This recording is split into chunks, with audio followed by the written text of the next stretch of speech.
কুর্গে এসে সবথেকে ভালো লেগেছে হোটেলের ধারের এই ঝর্ণাটা, যেন একদম হোটেলের গায়েই অ্যাটাচড। সাউথ ইন্ডিয়ানে এসে সকালে ব্রেকফাস্টে লুচি আর ছোলার তরকারি পেয়ে মনটা খুশিতে ভরে গেল। আমাদের কটেজের ঠিক একটু ওপরেই একটা ছোটোখাটো সুইমিং পুল ছিল। যেহেতু ঠান্ডা তাই আমরা খুব একটা নামলাম না। তারপরে আমরা হোটেল থেকে চেক আউট করে চলে গেলাম তালা কাবেরী। এখান থেকেই কাবেরী নদীর উৎস। দক্ষিণ ভারতে কাবেরী নদী গঙ্গা নদীর সমান, তাই এখানকার মানুষজন কাবেরী নদীকে খুব মানে। আর এটা হলো সেই কাবেরী মাতার মন্দির। এখান থেকেই মেন সোর্স কাবেরীর। তারপরে আমরা লাঞ্চ সেরে চলে এলাম কফি প্ল্যান্টেশনে। প্রায় 300 একর জায়গা নিয়ে এখানে কফি প্ল্যান্টেশন। আর এখানের কিছু কফি গাছ আছে যেগুলো বহু বছর পুরাতন গাছ।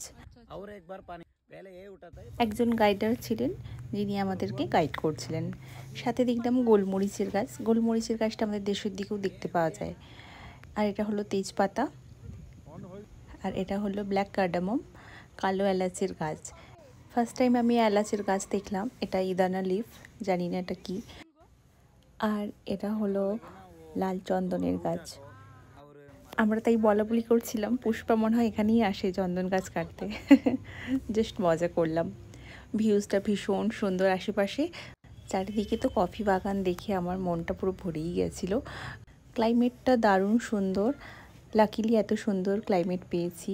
দেখলাম কোকো ট্রি, এটা হলো ট্রপিক্যাল অ্যাপ্রিকট। বিভিন্ন ধরনের নতুনত্ব গাছ দেখলাম যা আগে কখনো দেখার সুযোগ হয়নি। এটা নর্মাল যে এলাচ সেই গাছ। দেখো গাছের গোড়ায় গোড়ায় প্রচুর এলাচ ধরেছে, তবে এলাচগুলো এখনও পাকেনি। এটা পুরো পেকে যখন একদম ড্রাই হয়ে যাবে তখন আমরা এটা ইউজ করতে পারবো। তারপরে এই কফি বাগানের সাথে অ্যাটাচ একটা কফি হাউস আছে যেখানে ফ্রি অফ কস্ট আমরা কফি খেলাম। আর লাগোয়া একটা দোকানও আছে যেখানে কফি বিনস থেকে কিভাবে কফি তৈরি হয় সেগুলোও দেখানো হচ্ছিল। এছাড়া কফি কিনেছি নিজেদের জন্যে, প্লাস আর কিছু জনকে দেওয়ার জন্যে। এখানে বেশিরভাগ মার্কেটগুলোতে এই কফি পাওয়া যাচ্ছিল, মশলা পাওয়া যাচ্ছিল, কাঠের জিনিসপত্র এই ধরনেরই। আর যেহেতু সময়টাও অনেকটাই অল্প তাই আমরা অনেকটা স্কিপও করেছি, কিন্তু যতটা দেখেছি খুব খুব সুন্দর দেখেছি।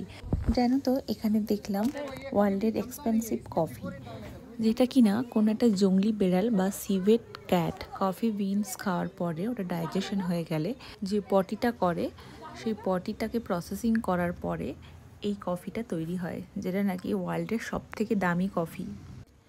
অনেক কিছু জানতে পারলাম এখানে এসে নতুনত্ব। খুব ভালোভাবে আমরা ঘুরতে পারলাম। এবারে আমরা ফিরবো ব্যাঙ্গালোরের পথে। চলো তাহলে ভিডিওটা এখানেই শেষ করি। সবাই খুব ভালো থেকো, সুস্থ থেকো। দেখা হচ্ছে আমার নিজের বাড়িতে ফিরে। Bye bye.